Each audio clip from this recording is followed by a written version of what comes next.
Olá, queridos irmãos e amigos, aqui estamos uma vez mais ao vosso encontro, com todo o gosto, e temos mais uma lição muito importante neste trimestre, a lição 4 deste terceiro trimestre, sobre o estudo das duas epístolas de Paulo aos Coríntios. E esta semana, Milu, nós vamos falar de algo que foi um problema na igreja de Corinto e que, infelizmente, e porque não há nada de novo debaixo do sol, também continua a ser um problema na igreja de hoje. Mas antes de entrarmos no tema, Milu, eu sei que queres aí fazer referência a algumas pessoas, então dou-te a palavra, tá bom? Muito bem, saúdo todos os queridos irmãos e irmãs e prezados amigos que possam estar connosco nesta gravação do estudo da Palavra de Deus. E gostava só de deixar um abraço e um beijinho para todos vós que ides comunicando connosco, seja por escrito, seja pessoalmente ou por telefonema. E alguns que eu gostava de referir, portanto, estão aqui e fizeram o seu comentário na lição anterior: a irmã Isaura Cunha, o Valério Silva, a Antonieta Nascimento, a Ana Dantas, a Silvana Pinto, o Geazi Durão, a Maria Eduarda Vinagre, a Vera Simões, a Alcida Beera, lá de Moçambique, a Filomena Xavier, a Ana Maria.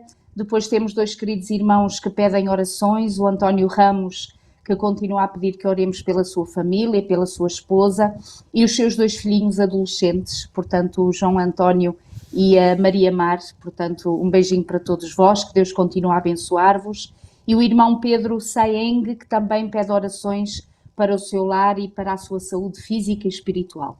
Então oraremos por vós com carinho, prezados irmãos. Saudamos também a Silvana Pinto, o Moisés Carruagem, a Margarida Fonseca, a Maria Diniz e o esposo Delfim, a Manuela Pires, a Maria Teresa Guerreiro, a Raquel Reis, a Elizabeth Pinto, a Madeleine Marto, o Carlitos, que faz um desafio a ti, marido, que pede que um dia faças uns estudos da justificação pela fé, que diz que está a ser um desafio lá nos Estados Unidos. Então, quem sabe, um desafio para tu poderes fazer. E finalmente o nosso irmão Alberto Pereira também, que escreve e que nos saúda. E já agora, marido, gostava de saudar também a minha mãe, não é? Porque ela não escreve, mas saúda sempre e vê também a Escola Sabatina todas as semanas. Então um beijinho, mãe, que Deus te continue a abençoar também. Muito bem, são estes então que eu gostaria de fazer referência, e se calhar vou orar, está bem, marido? Tá bem. Portanto, vou orar por estes queridos. Querido Deus e nosso amado Pai, Senhor, uma vez mais aqui nos encontramos, gratos a Ti, porque tens sido Tu a razão da nossa existência, tens sido Tu o nosso companheiro de jornada, tens sido Tu, Senhor, o nosso ajudador e, acima de tudo, Senhor, aquele em quem confiamos a nossa vida, não só esta, a presente, mas sobretudo a vida eterna. Amém. Obrigada, Senhor, porque em Ti nós encontramos a razão da nossa vida. Um dia Te revelaste a nós. Obrigada porque o Teu Santo Espírito nos sensibilizou a abrir-nos à Tua influência, e agora somos aqueles privilegiados que temos o conhecimento da palavra, mas queremos ser também aqueles que experimentem esse poder da palavra na nossa vida. Senhor, nós estamos conscientes das nossas fragilidades, estamos conscientes das fragilidades daqueles que vivem à nossa volta, e por isso, Senhor, pedimos-te que nos ajudes e continuemos a ser instrumentos nas Tuas mãos, Senhor. Amém, Senhor. Fica com todos estes queridos irmãos e irmãs que, com muito carinho, sempre nos escrevem uma palavra de alento, de ânimo, de alegria pela partilha da palavra. Abençoa todos aqueles que também, não escrevendo, mas nos acompanham, nos ouvem, refletem connosco. Senhor, ajuda cada um nas suas necessidades. Amém, Senhor. E particularmente estes dois queridos irmãos que esta semana pedem as orações pelo seu lar e pelas suas vidas, Senhor. Que Tu possas trazer alento e coragem e, sobretudo, resposta para as necessidades de cada um. Senhor, que nesta hora o Teu Santo Espírito nos abençoe, que fique sobre nós e sobre todos aqueles que refletirão a palavra connosco, e que a mesma, Senhor, possa apenas ser a nossa voz, mas ser a Tua própria palavra, Senhor. Fica connosco, inspira-nos e abençoa-nos em nome de Jesus. Amém. Amém. Muito bem, o título desta semana já por si é significativo, pecado na igreja, não é? E depois de Paulo ter lidado com a situação das divisões que havia, das divisões internas na igreja de Corinto, e isso cobre os 4 primeiros capítulos da primeira epístola de Paulo aos Coríntios. A partir do capítulo 5 e também nos capítulos 6 e 7, Paulo faz aqui, portanto, dedica-se a questões relacionadas com a imoralidade sexual, no capítulo 5, na primeira parte. Aliás, todo o capítulo 5, os processos judiciais, na primeira parte do capítulo 6, com a prostituição, na última parte do capítulo 6, com o casamento e a condição de solteiro, no capítulo 7, e aquilo que nós podemos perceber daquilo que Paulo aqui escreve é que a igreja, portanto, que tinha sido constituída pelo próprio Paulo na cidade grega de Corinto, não estava imune, portanto, ao meio ambiente na qual ela estava implantada. E isto, infelizmente, e o autor chama aqui a atenção, e muito bem, tem sido a realidade ao longo de toda a história humana. Muito poucas vezes o povo de Deus não tem sido influenciado pela cultura envolvente na qual ele vive. Mesmo o povo de Israel, reparem, eles tinham a vantagem de poder viver, digamos, num território à parte das outras nações pagãs, embora as outras nações, digamos, fossem seus vizinhos, mas eles viviam só eles como povo à parte, e mesmo assim, eles eram influenciados pelos povos que habitavam, portanto, nos limítrofes do seu território. Pois bem, o que dizer hoje em que o povo de Deus vive completamente misturado com os pagãos, não é? E isso já foi o caso no tempo da Igreja Primitiva. Milu, o que é que queres dizer sobre esta situação? Enfim, ao fazer um apanhado daquilo que Paulo vai abordar nos capítulos 5, 6 e 7 e que constitui o motivo ou o assunto da lição desta semana. Eu gostava só de dar uma introdução e depois iremos entrar nos diferentes detalhes. É interessante que depois de termos estudado uma lição em que Paulo realmente luta pela unidade da Igreja e, portanto, fazer face às divisões, às facções e às contendas que havia ali entre os irmãos, nós somos chamados à atenção em relação a alguns assuntos que por si só já trazem a divisão na Igreja e trazem a dificuldade para essa unidade que deverá haver na Igreja. E tu há pouco dizias que a Igreja na altura não era imune, portanto, à sua envolvência, não é? Às circunstâncias onde eles estavam, mas o problema do pecado na Igreja não era só o ficarem ou não serem imunes às influências que os rodeavam, é verdade, mas também era o facto de não serem imunes à sua própria natureza carnal. Pois. E este é que é o principal problema. Continua a ser o desafio, porque independentemente do que esteja à nossa volta, a razão para sobrevivermos, ultrapassarmos os desafios do pecado, é sem dúvida nesta natureza deste grande conflito do mal contra o bem que existe dentro de nós. E, portanto, nessa altura, assim como hoje, se não há uma entrega ao Senhor constante e diária, e sobretudo quando estudava a lição desta semana, vinha-me muitas vezes ao pensamento o versículo que dizia: e tu que cuidas de estar em pé, cuidado que não caias.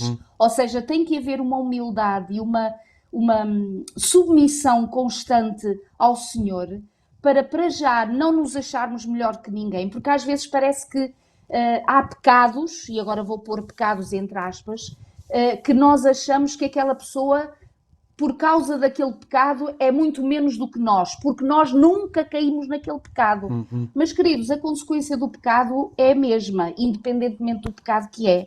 Então, só o pensarmos isto não nos deveria dar nenhuma vanglória. Ora bem. É verdade que, queridos, têm consequências muito graves nas suas vidas, porque os pecados também são muito graves, mas outros têm menos consequências, mas não deixam de as ter, porque acabaram de cair em pecado na mesma. Então, o que isto nos leva a pensar, e na lição desta semana, sobretudo, e eu acho que o autor realmente conseguiu sublinhar isso, é que mais do que apontarmos o pecado, mesmo falando na disciplina da Igreja, que ela deverá de haver, e nós já vamos falar um bocadinho sobre isso, mas o objetivo será recuperar o pecador.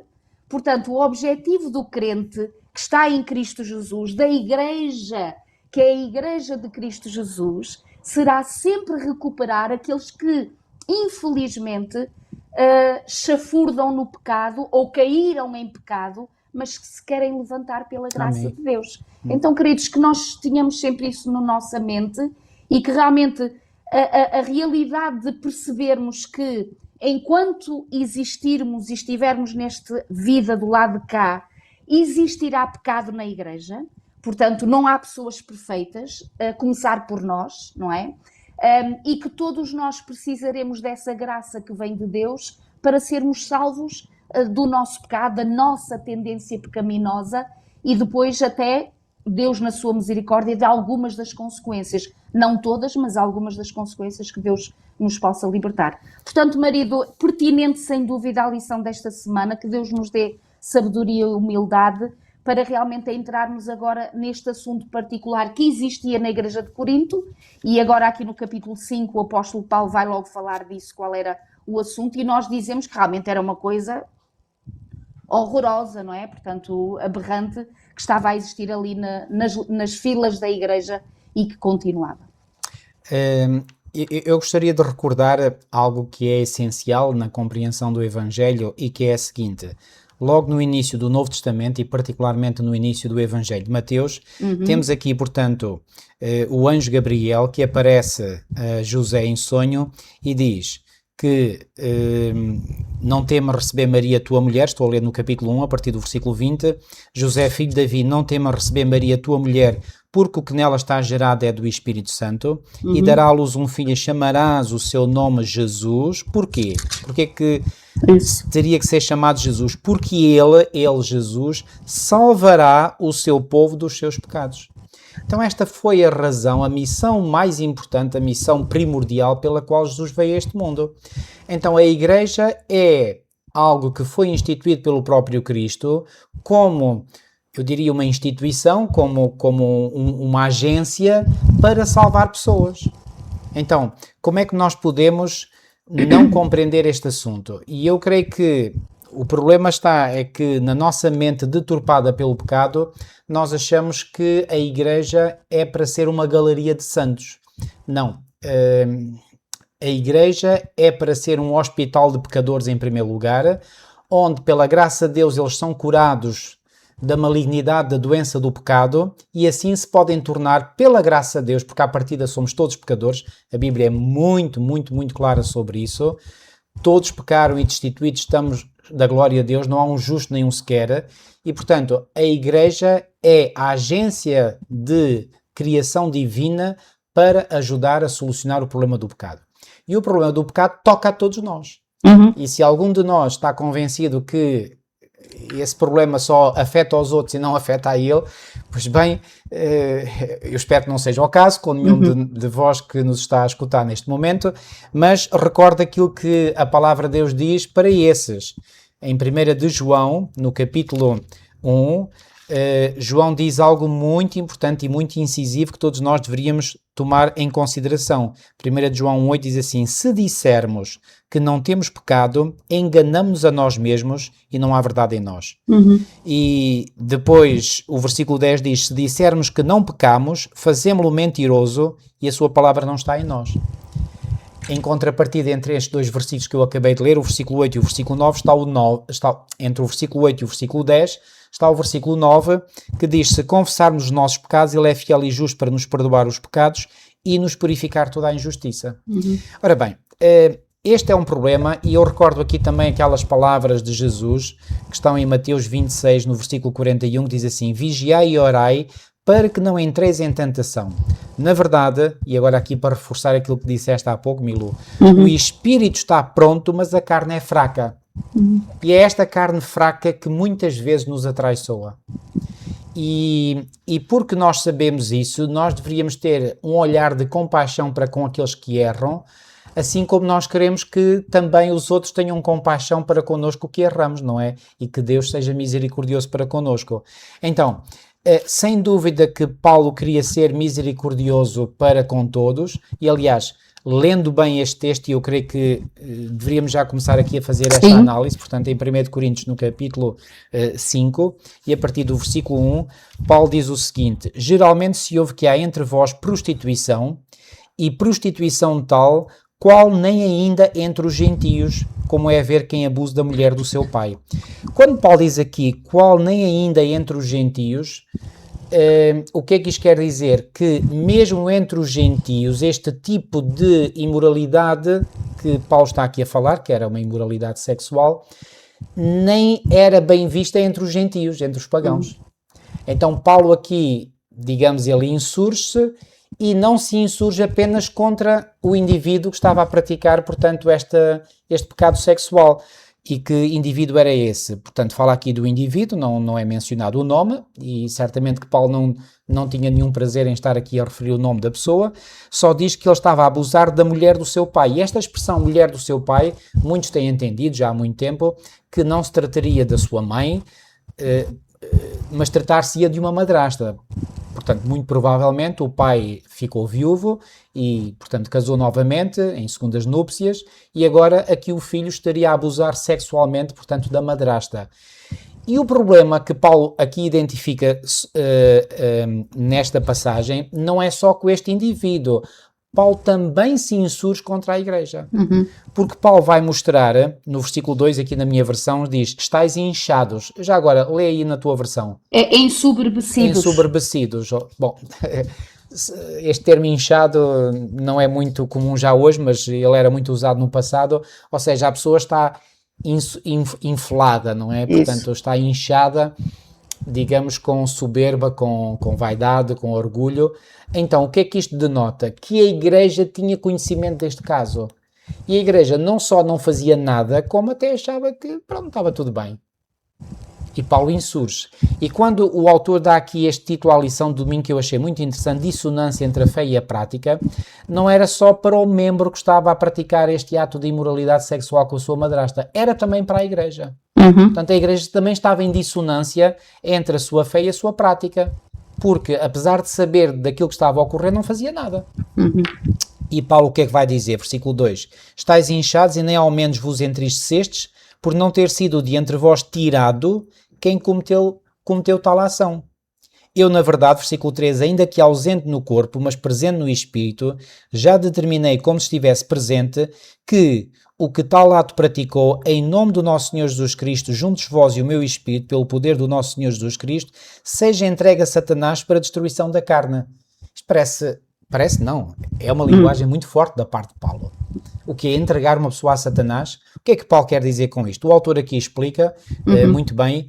Portanto, dá a entender que Paulo quer que o autor sofra um pouco as consequências da sua escolha, da sua conduta errada. E, portanto, este entrega a Satanás não quer dizer entregá-lo à perdição eterna. E porquê que nós não podemos concluir isso? Porque Paulo logo a seguir diz assim: para que o Espírito seja salvo no dia do Senhor Jesus. No dia do Senhor Jesus. Então Paulo estava interessado ou não na salvação deste indivíduo? Claro que sim. Mas Paulo queria que a igreja usasse de alguma disciplina eclesiástica para com ele, para que, ao ser alvo dessa disciplina, ele pudesse sofrer, mais, digamos, de uma forma mais intensa na pele a consequência ou as consequências do seu procedimento imoral, que certamente o inimigo iria fazer cair sobre ele, não é? E assim ele pudesse eventualmente cair em si, arrepender-se, para poder ser salvo no dia do Senhor Jesus. Então, a preocupação de Paulo, tu já referiste, portanto, o objetivo da disciplina e a preocupação de Paulo era que a igreja desse uma disciplina não para, digamos, mandar esta pessoa diretamente para o inferno, nada disso. Pelo contrário, era dar-lhe uma disciplina para que essa disciplina servisse para recuperar este indivíduo e para que ele assim pudesse ser salvo. Eu creio que o inimigo tem sido sábio e com certeza creio, não é certeza, porque ele é bastante sábio e tem-nos tentado que escolhamos um dos extremos. E os extremos é ou condescendemos com o pecado e ficamos ali, portanto, todos a condescender no pecado, ou então estamos no outro extremo que nós tratamos e somos vis para com aqueles que realmente algum dia cometeram o pecado e lançamos para fora de nós, para fora da igreja e para fora, portanto, da família espiritual. Quando nós percebemos estas palavras do apóstolo Paulo, e tu há pouco dizias, e é verdade que a igreja, às vezes pensamos nós que deveria de ser uma galeria de santos, ou achamos que deveria de ser, ela não é, mas também não é um resguardo dos pecados secretos. Ora bem. Porque o que é que o Senhor nos chama a fazer? Porque a questão é esta, é que sobretudo numa sociedade como nós estamos hoje, em que aquela questão de disciplinarmos, inclusive os nossos próprios filhos, os Não é bem orientarmos, vista. não é bem visto aquela pessoa que tem valores, que tem princípios, que chama a atenção, que disciplina. A disciplina em si, quando ela é exercitada no Espírito de Deus, como ela realmente é representada por Deus, ela tende à restauração. Portanto, nunca tende à humilhação ou à destruição. Não é essa a disciplina que vem da parte do Senhor. Uma disciplina divina e aquela que é compreendida pela Igreja e que Deus chama a Igreja a viver, é uma disciplina redentora. É uma disciplina que reergue aquele que está caído, que levanta aquele que está humilhado. Mas esta disciplina não deixa de dizer a verdade, não deixa de chamar a atenção o que não está bem, não deixa de referir o erro. Então reparem, numa sociedade em que as nossas igrejas, a nossa igreja está inserida, uns anos a esta parte, parece-nos que chamar a atenção a alguém, referir alguma prática incorreta, nós não temos nada a ver com isso, cada um sabe da sua vida. É verdade que cada um sabe da sua vida, mas a partir do momento em que entramos numa família, que é a família espiritual, assim como na nossa casa, nós temos as nossas famílias, nós não podemos de ânimo leve dizer, olha, faz o que tu achares que eu vou fazer o que eu acho. Quando isso traz prejuízo para a família. Ora bem. Não agimos na nossa casa, nem devemos de agir na casa que é na família espiritual, portanto, que é a igreja. Então agora repara, quando o Senhor nos dá, e em relação a esta postura do apóstolo Paulo, ele entristecia-se pelos dois aspectos, por haver este grande pecado, não é? Que existia na igreja de Corinto, e depois, como disseste muito bem, porque a igreja não se estava a manifestar em relação a fazer algo para tentar solucionar esse problema. Então reparem, queridos, aqui não se trata de nós não amarmos o pecador. Nós sempre deveremos de amar o pecador, sempre deveremos de abraçar a pessoa caída, a pessoa humilhada que ficou em consequência do seu pecado. Mas nós não podemos acarinhar o pecado. Ora bem. Então, quando o Senhor nos chama a sermos redentores, quando o Senhor nos vem salvar, como há pouco tu disseste, dos nossos pecados, Ele não nos vem salvar nos pecados. Ele vem nos salvar dos pecados. Portanto, há aqui um resgate, Isso. não é? Que o Senhor faz de nós em relação à nossa situação pecaminosa. Então, queridos, se nós estamos a trabalhar com Jesus e a sermos colaboradores de Cristo Jesus, nunca podemos abraçar a pessoa e deixá-la continuar no seu pecado. Então, o abraço que nós temos que dar é um abraço de libertação. Aquele abraço que o Senhor Jesus dá, claro, e Ele sim tem o poder para libertar a pessoa dessa tendência pecaminosa, realmente dessa carne, não é? Que insiste em que nós caiamos no pecado. Então, que bom que libertação que é, queridos. Não tínhamos medo da disciplina eclesiástica, mas sabe já agora, marido, deixa-me dizer, por vezes o facto de termos medo da disciplina eclesiástica é que nem sempre a disciplina eclesiástica foi feita no Espírito de Deus. E por isso é que marcou muitas pessoas e tem marcado muitas igrejas e muitos têm ficado de costas viradas para a questão só a palavra disciplina assusta, não é? Porque infelizmente não temos sido ministros, irmãos de igreja no Espírito de Deus a executar um mandamento tão necessário como é este, de trazermos ordem, de trazermos disciplina à Igreja do Senhor, para redimir, para restaurar, para salvar. E infelizmente nem sempre isto tem acontecido.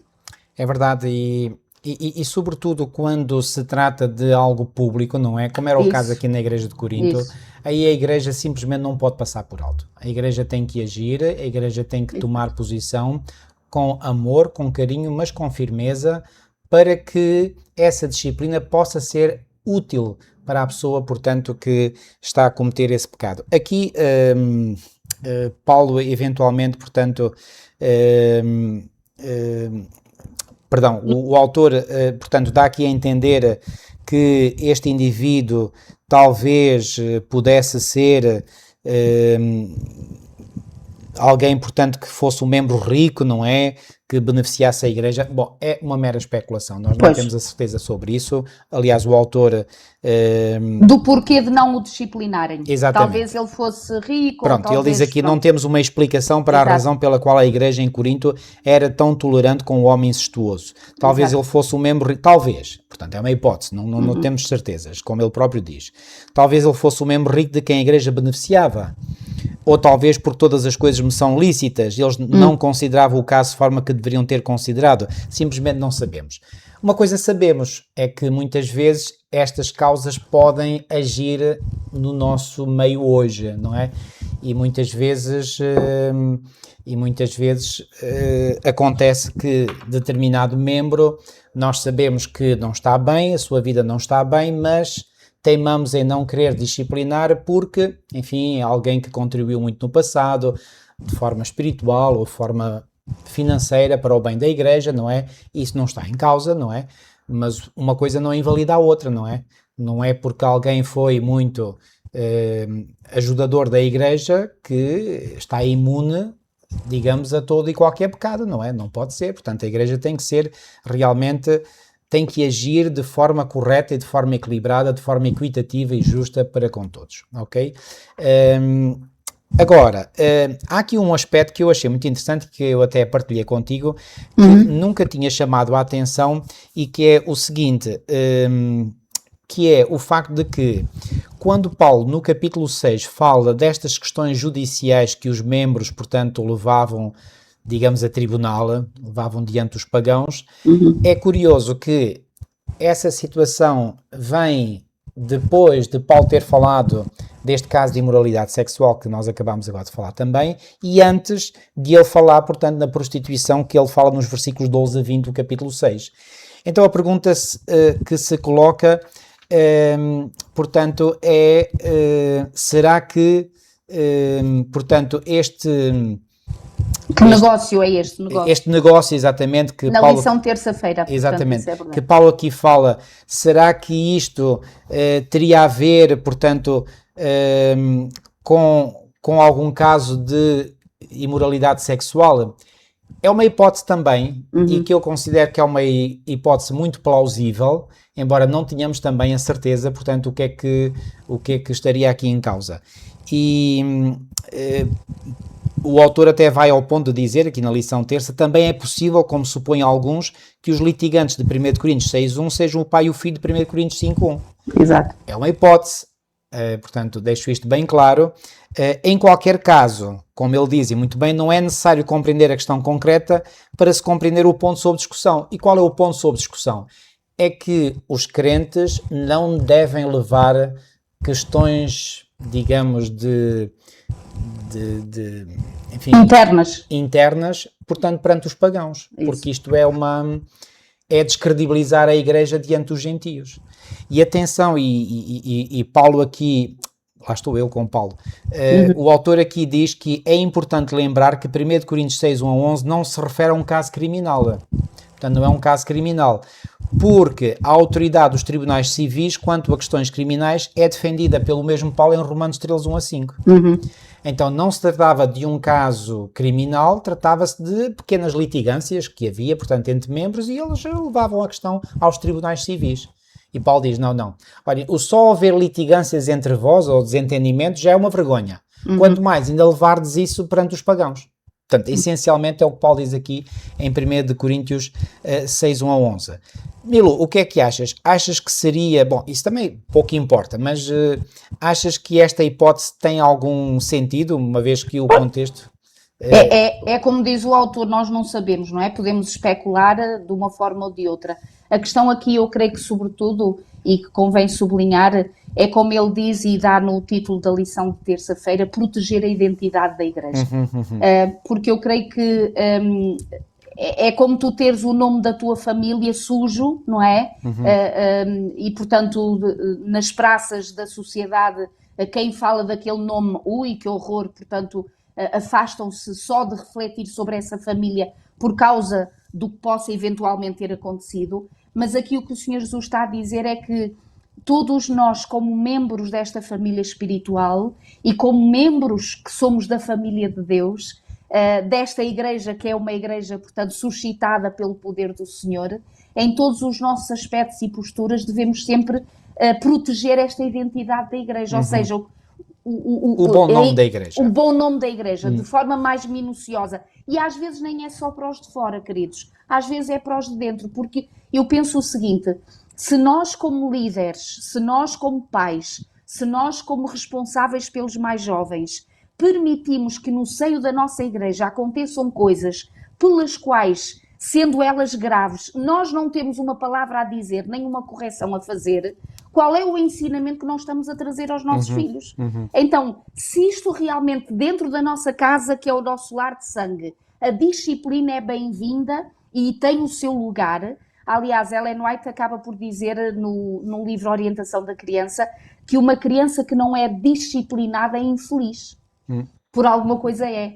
Mas parem, não estamos a falar da tal disciplina preconceituosa ou usada de forma abusiva e violenta, isto não tem apoio bíblico, mas esta disciplina restauradora é mesmo um convite que o Senhor faz dentro da nossa casa e dentro da nossa igreja. Então, se nós praticarmos isso, não só a bênção virá sobre a nossa igreja, porque os nossos filhos acabam por perceber que em Israel não é assim que se faz, não é assim que se pratica em Israel, no sentido do Israel espiritual, e também os de fora perceberão e respeitarão uma igreja cujos princípios e valores tendem não só a amar a Deus, mas também a amar e respeitar aquilo que está à nossa volta.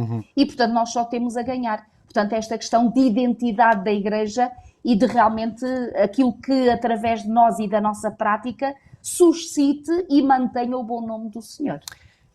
Eu ainda vou aqui um bocadinho atrás, Milu. Há aqui a pergunta para reflexão na lição de domingo. Isso. Que diz assim, que coisas claramente condenadas nas Escrituras nós, como igreja, corremos o risco de tolerar tudo em nome do amor, e amor entre aspas, e da aceitação também entre aspas. Eu creio que a tendência mais comum nos nossos dias é precisamente esta. Se há umas décadas atrás a tendência era para o legalismo e para a disciplina excessiva e muitas vezes feita sem amor, Exato. Creio que hoje nós caímos no outro extremo, não é? E portanto nós hoje tendemos a tolerar mais facilmente o pecado, aquilo que sabemos que não é correto, e aqui eu faço aqui um apelo a todos nós. Queridos, nós temos uma responsabilidade para com a nossa família espiritual. E quando nós vamos à igreja, não é verdade que eu devo pensar, não, o que importa é a minha vida e portanto ninguém tem nada a ver com isso. Não, tem. A Bíblia diz-nos, e aliás logo no início da Bíblia, quando o Senhor interpelou Caim, depois de ele ter morto o seu irmão Abel, repare, a forma como Caim procurou escapar da condenação, foi fazendo a pergunta, cá sou eu guardador do meu irmão? E a resposta a esta pergunta é sim, nós somos guardadores dos nossos irmãos. Então nós temos uma responsabilidade, porque vivemos em comunidade, nós temos uma responsabilidade. E a forma como nós nos apresentamos, a forma como nos vestimos, a forma como aquilo que comemos até, tudo isso tem influência. E portanto nós simplesmente não podemos pensar, olha, o que eu faço, os outros não têm nada a ver com isso. Não, tem, porque tudo aquilo que nós fazemos, tudo aquilo que nós vemos, tudo aquilo ao qual nós expomos a nossa mente, vai acabar por nos influenciar. E essa influência, obviamente, sendo as coisas positivas ou negativas, vai nos influenciar para o bem ou para o mal, não é? E hoje, e muitas vezes, e isso já aconteceu, não é? Nós às vezes chamarmos a atenção de determinadas pessoas para determinados comportamentos e a pessoa ficar muito ofendida porque acha que nós líderes não temos nada a ver com isso, que a igreja não tem nada a ver com isso. Não, temos. E outra coisa, os padrões não mudaram.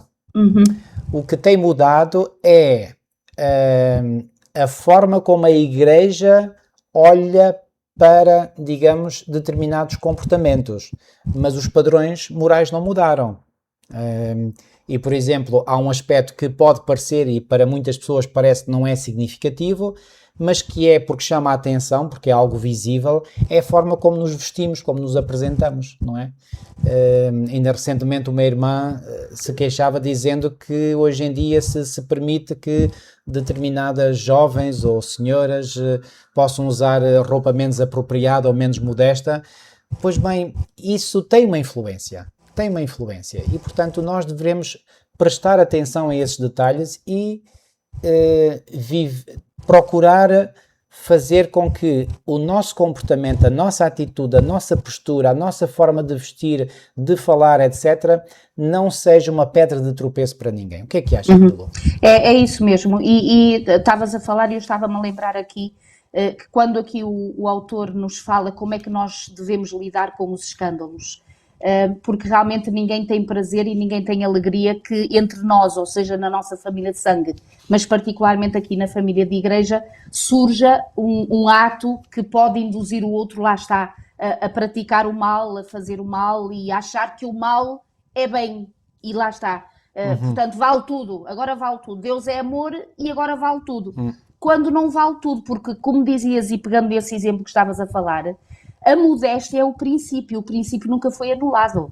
Pode haver uma regra que pode mudar aqui ou acolá, mas a modéstia mantém-se deverá manter-se, digo melhor, em todas as culturas, em todos os países e em todas as nações. Portanto, o princípio da modéstia é em todo lugar.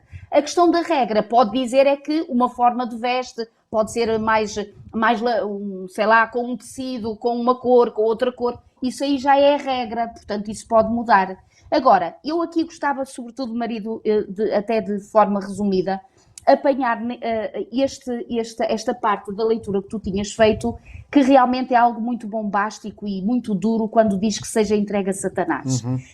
E aqui, na lição de segunda-feira, quando ele diz que ele seja dentre vós tirado, portanto nós estamos no capítulo 5 de 1 de Coríntios, isto aqui é nada mais, nada menos que o apóstolo Paulo apelar à igreja à disciplina, lá está, portanto... E esta disciplina trata-se, portanto, da exclusão, exatamente, da condição de membro. Mesmo, quando diz seja de vós tirado, portanto, é exatamente o ser tirado, o ser excluído. Porque nós, como igreja, temos dois tipos de disciplina, é a censura e a exclusão. Exatamente. Aqui era a disciplina máxima, que era a exclusão. Era mesmo a exclusão. Era o que foi o que Paulo propôs. Já não bastava isso ser algo que é duro, e uma igreja não se apraz de fazer isso de todo, mas depois esta expressão quando diz seja entregue a Satanás, e como tu já disseste, aqui ele ficaria vulnerável às suas próprias escolhas, não é? Iria receber a sua vida, iria mais do que nunca ter o contraste da escolha que ele próprio fez, é para ele ver se acorda, não é? Quando a gente diz que entregar os nossos filhos também às consequências das suas escolhas, claro que nos custa, mas é às vezes para perceber, olha, só quando der com a cabeça na parede é que aprende. A gente não quer a sua morte, nem quer a destruição, mas quer que entendam qual é a melhor escolha e que realmente convém retirar-se da má escolha. E depois diz aqui, não vos associeis com ele como tal, nem ainda mais com ele. E nós dizemos assim, isto realmente é tão difícil, parece que nós viramos completamente as costas àquele que pecou, ou melhor, as costas àquele que continua em pecado. Porque a questão era isso, é que o pecado estava a continuar, portanto estava-se a processar e ele vivia assim, continuava a viver assim. Mas parem, queridos, esta questão do alimento, com certeza que nós nos identificamos muito com as pessoas quando nos sentamos à mesa, e nos sentamos à mesa com pessoas que pensamos semelhante, temos princípios semelhantes, valores semelhantes, e então faz todo sentido. Aqui é no sentido de eu abraçar ou dar umas palmadinhas nas costas àquele que vem comer à minha mesa e eu comer com ele, como que dando a entender que está tudo bem. Isso. Quando não está bem. Não está bem. E se somos verdadeiramente amigos dessa pessoa, filhos de Deus que queremos a salvação desses queridos, nós não vamos dizer que está bem ou que está mal. Isso. Temos mesmo que, pela graça de Deus, dizer que não está bem. Amamos o querido, amamos aquela irmã, mas não podemos dizer que o que está a praticar está correto. Aliás, mesmo por amarmos, é que temos de dizer que algo não está bem, não é? Exatamente. Porque sabemos que esse algo não está bem, se não for corrigido, vai provocar a sua destruição. Ora bem. E aqui o apóstolo Paulo diz, para que o seu espírito seja salvo. Lá está, portanto, qual era o objetivo. E eu lembrei-me daquela passagem também do apóstolo Paulo, agora em 2 de Coríntios, no capítulo 2, Isso. quando o Senhor diz assim, 2 a partir do versículo 5, Ora, se alguém causou tristeza, não o fez apenas a mim, mas para que eu não seja demasiadamente áspero, digo que em parte a todos vós, basta-lhe a punição pela maioria. Portanto, estava a falar de um caso também de alguém que não estava a viver de acordo com os princípios. E depois ele diz, de modo que deveis, pelo contrário, perdoar-lhe e confortá-lo, para que não seja o mesmo consumido por excessiva tristeza. Portanto, aqui nós vemos através do apóstolo Paulo, porque às vezes podemos ter um... E já agora, Milu, antes de continuares a comentar, e estás a comentar muito bem, dizer que a maior parte dos eruditos e estudiosos acredita que este caso aqui mencionado por Paulo na sua segunda epístola refere-se ao mesmo caso mencionado na primeira epístola no capítulo 5, que é o caso que estamos a tratar. Ou seja, o que é que nós depreendemos? Que ele foi disciplinado pela Igreja, mas que agora a Igreja estava a ter relutância em readmiti-lo. Isso. Podes continuar. E o apóstolo Paulo que está aqui a tentar ensinar à Igreja é a verdadeira disciplina divina. Porque como dizia e diz aqui na lição de segunda-feira, mesmo no fim, a última frase, a disciplina eclesiástica, alcança o seu propósito quando o membro em erro é reintegrado na comunhão da Igreja. Portanto, nós disciplinarmos alguém e dizermos agora, olha, já está feito, vá à vidinha dele que a gente fica bem. Não é esta a disciplina do Senhor. A disciplina que vem da parte de Deus, o seu fim, o seu objetivo é reintegrar a pessoa novamente no seio da Igreja. Claro. E por isso é que ele diz aqui, queridos, não façais com que a pessoa que foi disciplinada acabe por desanimar por excesso de tristeza. Pois, claro. Isto quer dizer o quê? Porque fica abandonada assim, a si própria. E certamente que esta pessoa já tinha corrigido o seu comportamento caminoso, senão Paulo não teria dito estas palavras, não é? E depois ele ainda confirma no versículo 8, pelo que vos rogo que confirmeis para com ele o vosso amor. Isso. Vos rogo. Portanto, aqui o apóstolo Paulo estava a suplicar um apelo sentido à Igreja. Queridos, vós fizestes bem em aceitares o meu convite, em disciplinares determinada pessoa que não estava a agir correto. Mas agora... Mas agora façam o resto. Não deixem... E é isto, queridos. Eu não sei se muitas das vezes nós, como Igreja, e na nossa parte carnal de disciplina, estamos mais prontos para fazer a primeira parte e esquecemos da segunda. Pois. E muitos queridos acabam por desanimar na caminhada, quando poderiam ser recuperáveis, porque é isso que o Senhor quer, que sejam recuperados, reintegrados, restaurados à imagem e semelhança de Deus. E como Igreja, não sei se estamos muitos anos entregues à primeira parte da disciplina e não temos realmente vivido com o Espírito de Deus o abraço daqueles que desejam voltar. O abraço sentido de receber aqueles que desejam reorientar novamente e reorganizar novamente a sua vida com o Senhor. Que Deus nos ajude. Como Igreja, nós hoje podemos errar por um excessivo liberalismo. Isso. Digamos, vemos que as pessoas estão em pecado, mas não nos importamos. Não dizemos nada. E isso é negativo porque a pessoa pensa que está bem quando não está. Ora bem. Não é? Mas, por outro lado, se a Igreja disciplina no espírito correto, também é errado a Igreja depois não trabalhar em recuperar essa pessoa, caso essa pessoa tenha, entretanto, posto a sua vida em ordem com Deus, não é? É óbvio, não é?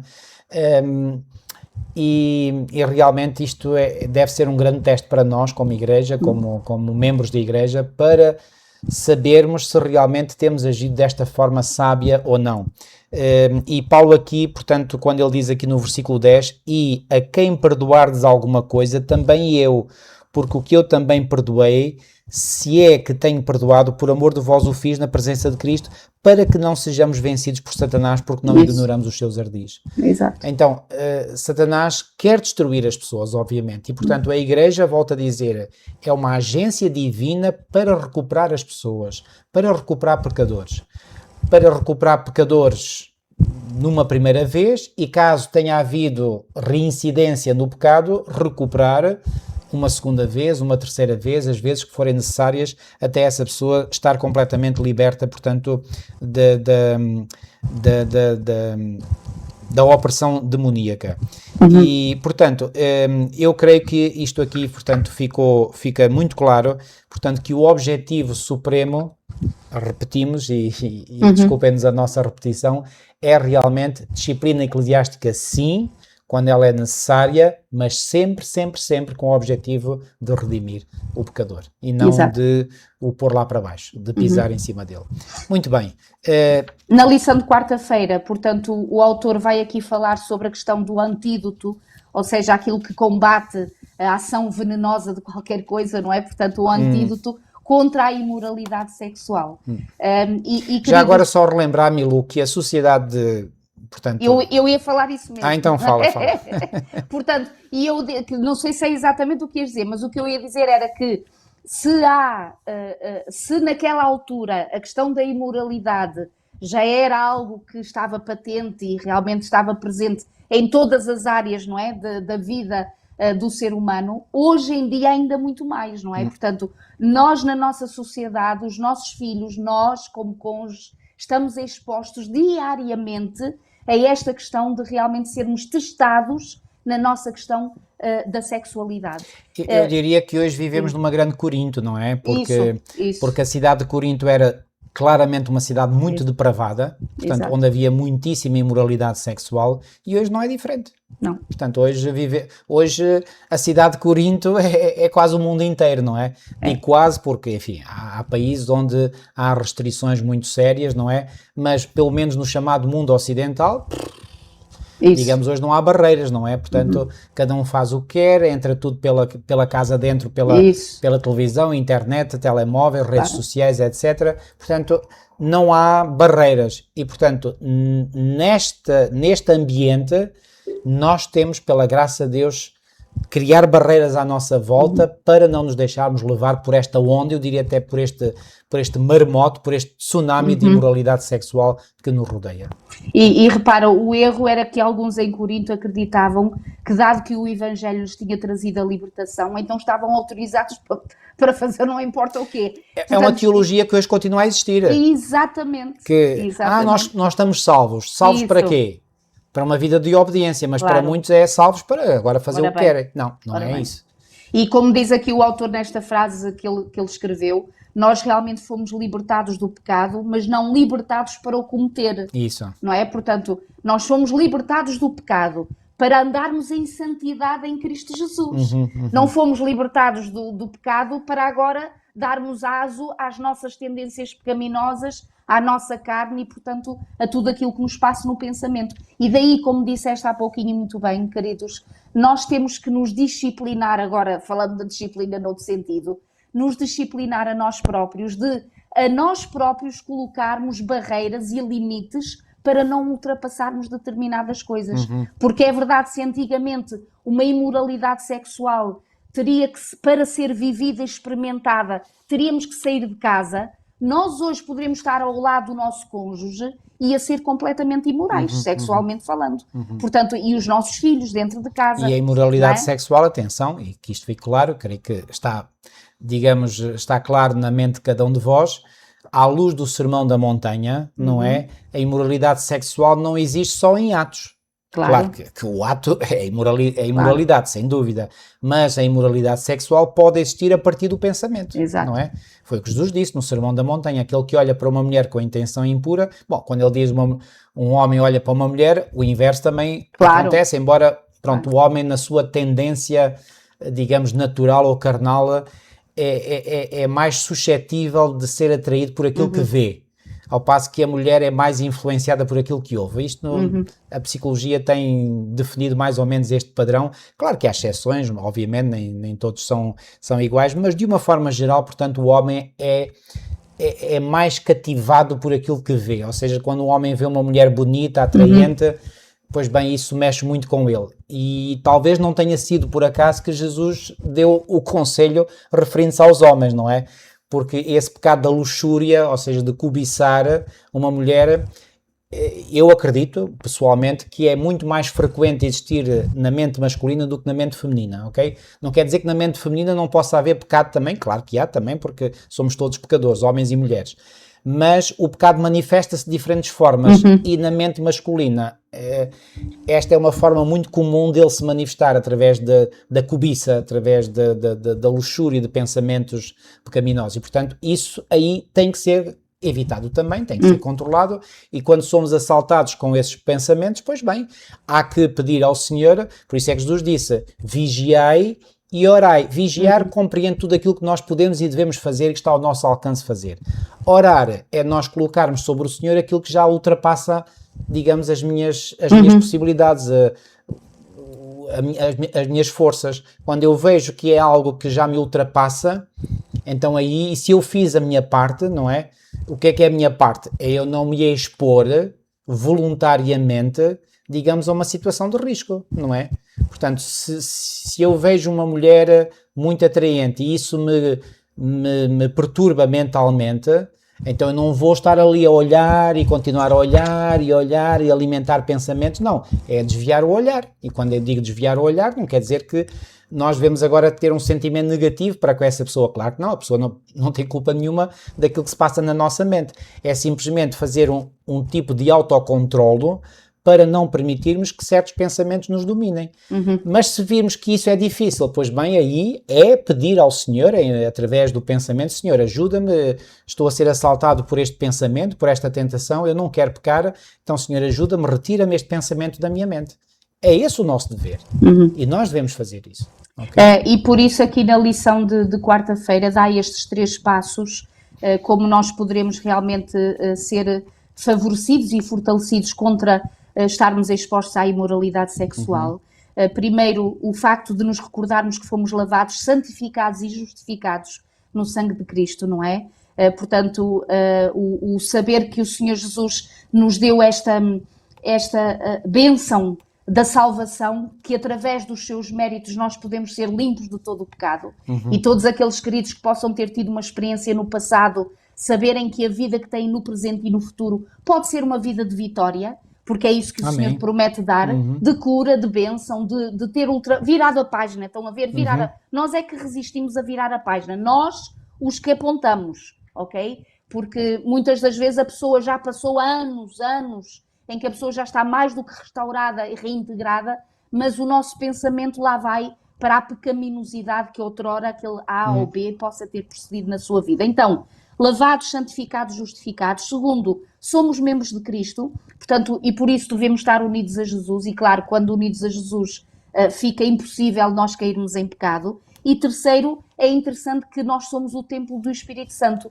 E esta questão de termos o templo do Espírito Santo vem exatamente neste contexto da imoralidade sexual. Portanto, para dizer que, e às vezes quando pensamos neste versículo somos o templo do Espírito Santo, não associamos logo a esta questão da imoralidade. A gente desliga esse texto do contexto. Exatamente. E o contexto deste texto é a questão da imoralidade sexual. Aliás, isso é dito nos versículos 19 e 20. Exato. Versículo 19, ou não sabeis que o vosso corpo é o templo do Espírito Santo.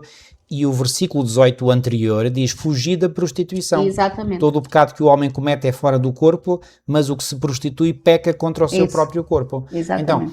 Então, qual é a ideia que Paulo quer aqui transmitir? Assim como a prostituição é o facto de haver uma união corporal entre um homem e uma mulher, não é? Da mesma maneira, o antídoto para esse pecado de imoralidade sexual é nós termos um com o Senhor. Isso. Não um com a prostituta, ou com a meretriz, ou a mulher, ou quem for, mas um com o Senhor. E o autor diz aqui, portanto, notavelmente o mandamento de fugir da prostituição está enquadrado pela ideia de união com Cristo. Exato. E de ser um templo do Espírito. Há um modo melhor para fugir da imoralidade sexual? Claro que não. Ora bem. Portanto, a resposta é óbvia. Portanto, só numa união com Cristo é que nós podemos receber a força e o poder para resistir eu até diria, às exigências e às reivindicações que a nossa carne pecaminosa muitas vezes nos faz.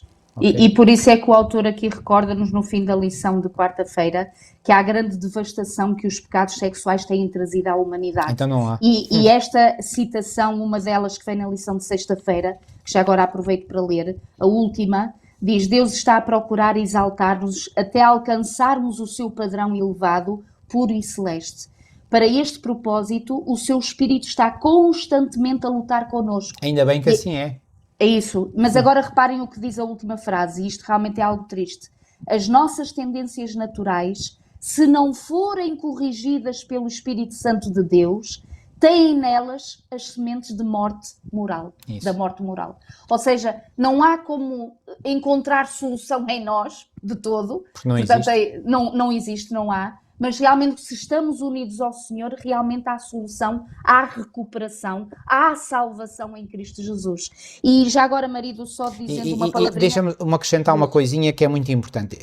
Alguns que nos podem estar a ouvir podem pensar assim, mas eu já pedi ao Senhor e já pedi tantas vezes, já pedi 1, 2, 10, 20, 100 vezes, mas eu continuo com esta tendência. Pois continua, querido. Pois. E vai continuar. Portanto, não tenho ilusões sobre isso. Porquê? Porque nós iremos viver na nossa natureza pecaminosa até à vinda de Cristo. Contudo, e quero deixar agora aqui bem claro, não é o facto de vivermos numa natureza pecaminosa e dessa natureza pecaminosa nos dar a propensão para o pecado que nós temos que necessariamente ir atrás dessa propensão. Portanto, porquê? Porque temos a promessa feita na palavra de Deus de que o Senhor nos quer capacitar para, com um poder que não está em nós, mas que Ele nos quer dar se nós o aceitarmos, e é esse poder é que nos habilita a nós travarmos. Reparem, a tendência continua lá, mas ela é travada, ela é bloqueada. Estão a ver? Não se esqueçam do que Jesus disse e que eu há pouco referi. O Espírito, na verdade, está pronto, ou seja, nós temos vontade na nossa mente de dizer, não, eu não quero pecar. Ok? Ou seja, é uma determinação que está na nossa mente, no nosso espírito. Mas a carne é fraca.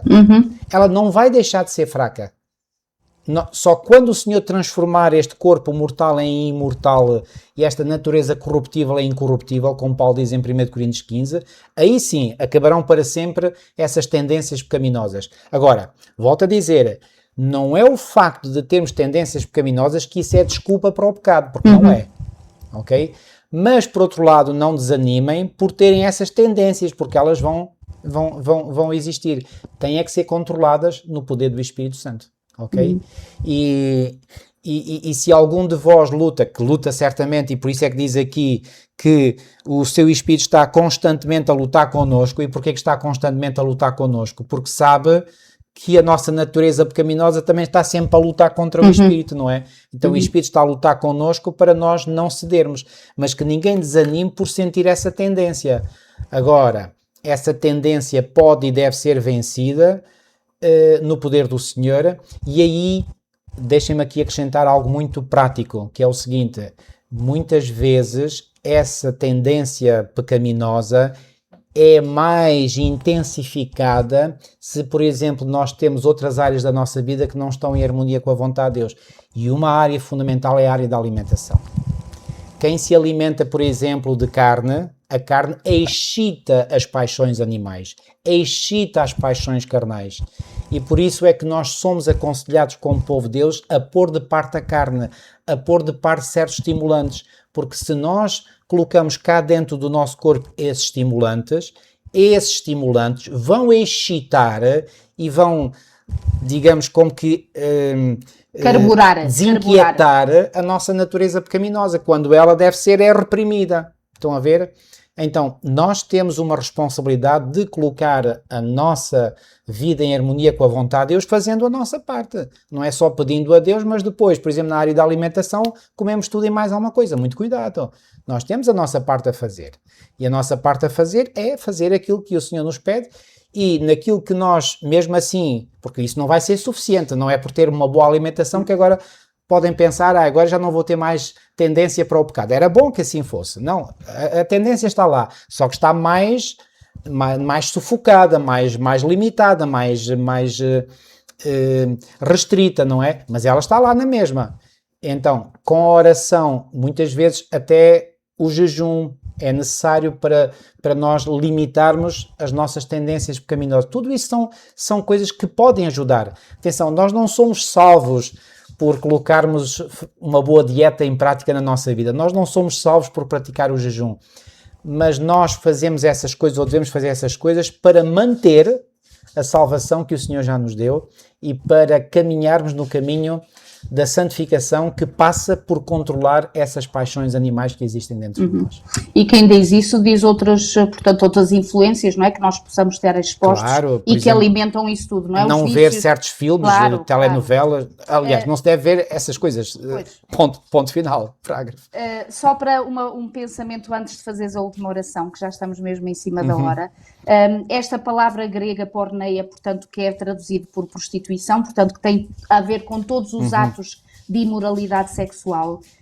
Eu diria que, e para resumir isso que tu há pouquinho estiveste a dizer, esta questão da imoralidade sexual não é apenas um ato, mas é uma condição do coração. E quando o Senhor Jesus nos diz que quer mudar o nosso coração, que quer trocar o nosso coração de pedra e dar-nos um coração de carne, é exatamente para que seja, para que a sua bênção e o seu Santo Espírito em nós, então nos transforme a ter desejos, a ter ambições santas e santificadas.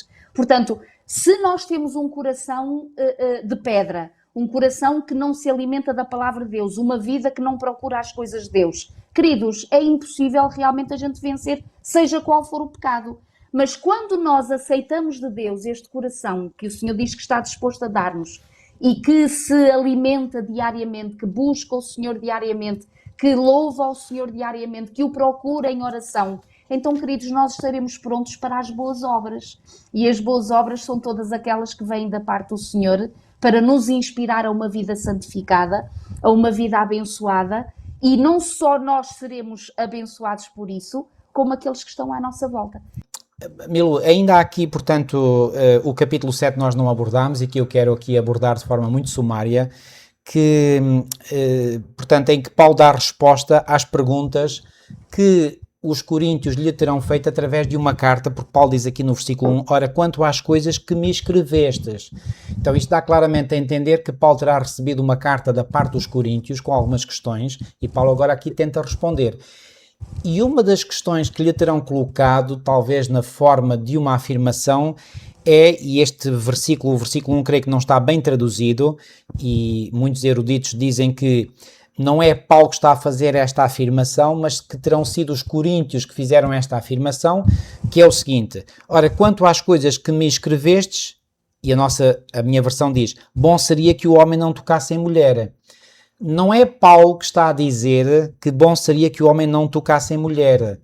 Esta afirmação faria certamente parte de uma das afirmações que vinha nessa carta que os coríntios enviaram a Paulo. Ou seja, o que é que Paulo está aqui a dizer?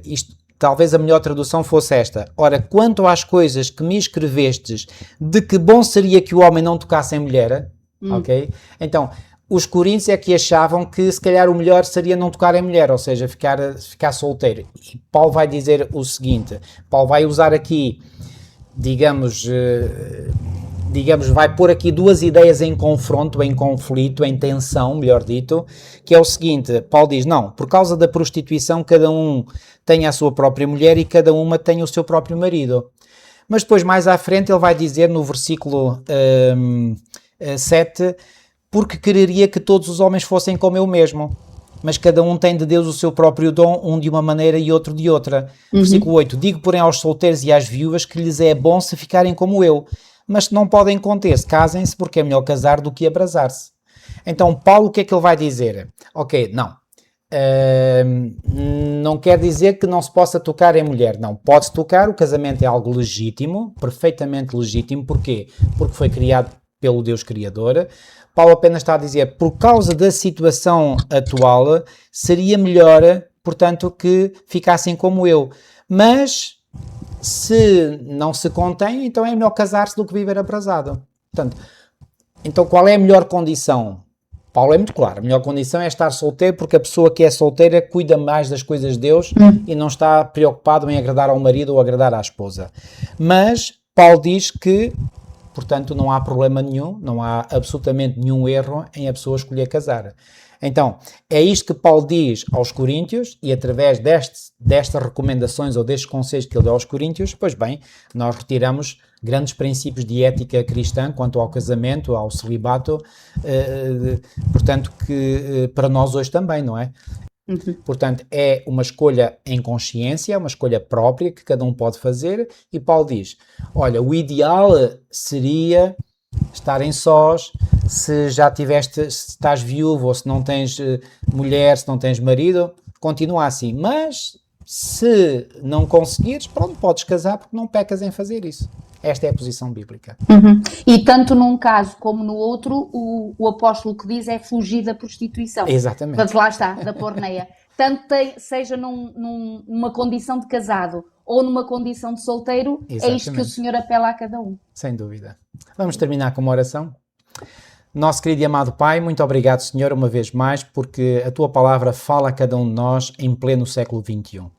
Ó Senhor, e estes princípios que Paulo abordou, inspirado por Ti, são os princípios com que nós nos defrontamos hoje igualmente. E isso é verdade porque a nossa natureza não mudou em nada. É a mesma natureza, vivemos numa natureza pecaminosa, com a realidade de que apenas Tu podes controlar, Senhor, estes impulsos e estas paixões da nossa natureza pecaminosa. Recorremos a Ti, Senhor, e pedimos humildemente que nos ajudes a caminhar contigo diariamente. E quando somos mais afligidos ou mais expostos à tentação, que nos dês a força que só Tu nos podes dar para não sucumbirmos à tentação. Amém. É isso que Tu nos ensinaste a orar na oração do Pai Nosso. Não nos deixes cair em tentação, mas livra-nos de todo o mal. É este o nosso pedido, Senhor. Não apenas uma vez, nem duas, mas todos os dias da nossa vida. Obrigado, Senhor, por estes queridos irmãos e irmãs que nos acompanham, que o Teu Espírito os abençoe grandemente e que estes ensinos de caráter muito prático, Senhor, possam ser bem compreendidos e não apenas compreendidos, mas bem assimilados e integrados na sua vida prática, na sua vida cotidiana. Amém. Guarda-nos e protege-nos todo o mal, é o que humildemente pedimos e pela fé te agradecemos, em nome de Jesus. Amém. Amém. Queridos amigos, despedimos por hoje, marcamos encontro para a próxima semana, que Deus vos continue a guiar e a abençoar grandemente. Um beijinho para todos vós e até para a semana, se Deus quiser.